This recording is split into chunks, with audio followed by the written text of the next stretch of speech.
Shalom jemaat dimanapun Anda berada, bangkit dan bercahayalah.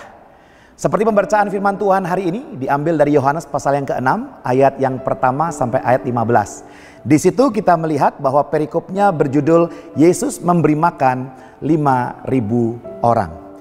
Dan saya ingin membahas kisah ini menarik, kenapa? Karena disitulah terjadi mujizat di mana tidak ada sumber daya atau hanya dengan sedikit sumber daya, tapi Tuhan bisa melakukan pelipat gandaan.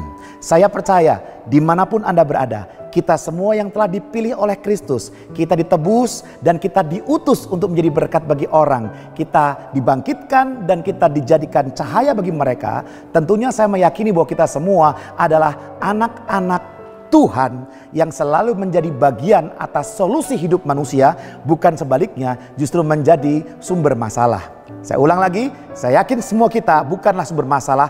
Anda dan saya, kita adalah sumber solusi yang Tuhan berikan kepada dunia ini. Dan mari kita membahas, ada 3 ayat yang saya ingin baca secara spesifik. Pada ayat yang kelima dikatakan, ketika Yesus memandang sekelilingnya dan melihat bahwa orang banyak berbondong-bondong datang kepadanya, berkatalah Yesus kepada Filipus, di manakah kita akan membeli roti supaya mereka ini dapat makan? Seringkali dalam kehidupan kita bisa berkata, emang gue pikirin, emang itu masalah gue, itu kan bukan urusan saya, itu kan keluarga dia kan punya suami, dia kan punya anak, semuanya cowok, masa gak ada sih yang bisa ngurusin dia? Seringkali kita dengan mudahnya kita bisa berkata bahwa masalah seseorang adalah masalah mereka. Untuk apa itu kemudian menjadi masalah saya? Nah, dari saat teduh kita hari ini, kita bisa belajar poin yang pertama dalam kisah ini adalah berbelas kasihan. Bangkit, bercahayalah. Maukah kita bercahaya bagi orang lain, menjadi berkat bagi orang lain dengan cara apa? Dengan memiliki hati yang penuh dengan belas kasihan. Berbelas kasihan seperti Yesus, bukan kasihan, tetapi berbelas kasihan. So ini perlu sebagai kita murid-murid Kristus. Kalau kita kembali kepada basic, Pak Anta, tolong dong Pak, ringkaskan satu kata tentang Yesus. Maka saya akan berkata, kata itu adalah kasih.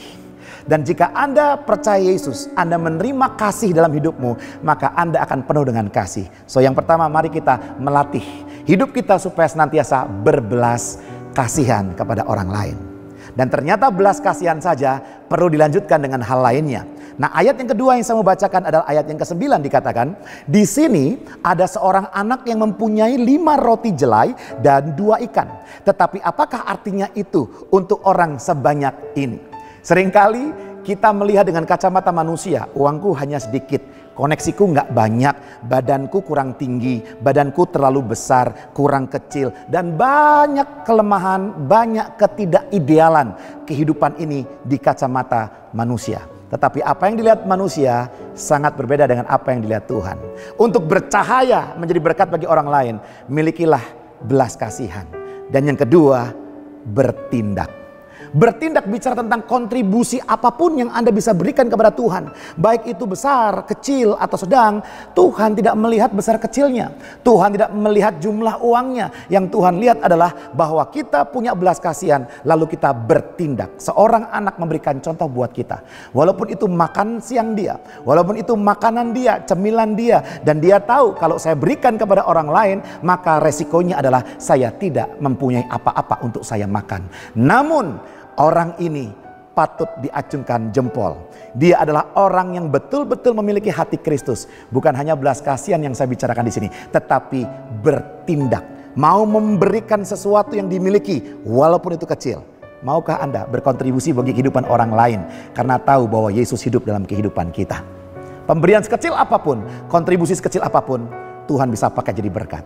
Dan yang ketiga, ayat yang ke-11 dikatakan, lalu Yesus mengambil roti itu, mengucap syukur dan membagi-bagikan kepada mereka yang duduk di situ. Demikian juga dibuatnya dengan ikan-ikan itu sebanyak yang mereka kehendaki. Terjadilah mujizat. Dan kita perhatikan, mujizat terjadi bukan karena ikannya besar, bukan karena rotinya besar, bukan, enggak cukup. Tetapi Yesus berkata, dia mengucap syukur. So, menjadi terang bagi orang lain, mari kita belajar berbelas kasihan, bertindak, dan bersyukur Karena kadangkala kita berbuat baik kepada orang lain, orang tidak membalas perbuatan baik kita.